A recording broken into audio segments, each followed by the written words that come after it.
ಇನ್ನೆಲ್ಲ ಮನೆಗಿರೋ ಯಾರು ಸಿಕ್ಕಾಕೋಣಲ್ಲ, ರೋಡಾಗ ಪಾಪ ಸಿಕ್ಕಾಕೊಂಡವ್ರು ಇವರಿಬ್ಬರೇ. ಎಣ್ಣೆ ಹೊಡೆಯೋರು, ಸಿಗರೇಟ್, ಇವರಿಬ್ಬರ ಮೇಲೇ ಟಾರ್ಗೆಟ್ ಅವ್ರದ್ದೆಲ್ಲ. ನಾನು ಮೊನ್ನೆ ನೋಡಿದೆ ವಿಧಾನಸೌಧ ಎಲ್ಲೋ ಅಂತಾರೆ, ಅವರು ಸ್ಟ್ರೈಕ್ ಯಾವತ್ತೂ ನಾನು ಸ್ಟ್ರೈಕೇ ನೋಡಿರಲಿಲ್ಲ ಇವರಿಬ್ಬರದು.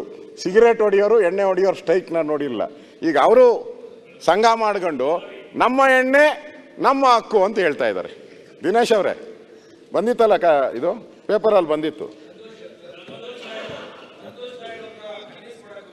ಹಾಂ, ಎಣ್ಣೆ ಹೊಡೆಯೋರು, ನಾವು ಎಣ್ಣೆ ಹೊಡೆದು ಈ ರಾಜ್ಯಕ್ಕೆ ಆದಾಯ ಕೊಡ್ತಾ ಇದ್ದೀರಿ, ನೀವು ನಮಗೇನು ಕೊಡ್ತಾ ಇದ್ದೀರಾ ಅಂತ. ನಮಗೇನು ಕೊಡ್ತಾ ಇದ್ದೀರಾ? ನಮ್ಮ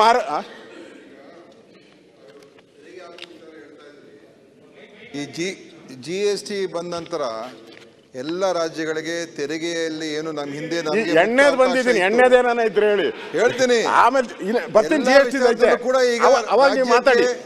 ರಾಜ್ಯದ ಒಂದು ಏನು ಅಧಿಕಾರ ಇತ್ತು ಅದು ಇವತ್ತು ಕಳ್ಸ್ಕೊಂಡು ಹೋಗಿದೆ. ಅಲ್ಲ ಆಯ್ತು, ಅಲ್ಲಿ ಕೂಡ ಒಂದು ದೊಡ್ಡ ವಿಷಯ ಅದು. ಅಲ್ಲ ಅಲ್ಲಿ ಬರ್ತೀನಿ.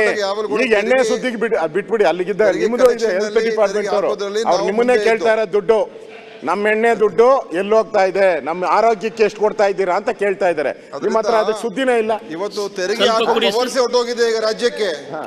ಈಗ ಉಳಿದಿರೋದು ಪೆಟ್ರೋಲು, ಡೀಸೆಲ್, ಎಕ್ಸೈಸು, ಇದು ಬಿಟ್ರೆ ಯಾವ್ದ್ರ ಮೇಲೆ ಕೂಡ ತೆರಿಗೆ ಹಾಕಕ್ಕಾಗಲ್ಲ. ನಾವು ನೀವಿದ್ದಾಗಲೂ ಅದೇ ಪ್ರಾಬ್ಲಮ್ ಇತ್ತು, ನಾವಿದ್ದಾಗಲೂ ಅದೇ ಸಮಸ್ಯೆ ಇದೆ. ಮತ್ತೆ GST ಅನ್ಯಾಯ ಆದ್ರೆ ಅದನ್ನ ಸರಿಪಡಿಸ್ಕೊಳ್ಳೋಕ್ಕೂ ಆಗಲ್ಲ. ಈಗ ಆ ಪರಿಸ್ಥಿತಿ ಬಂದ್ಬಿಟ್ಟಿದೆ.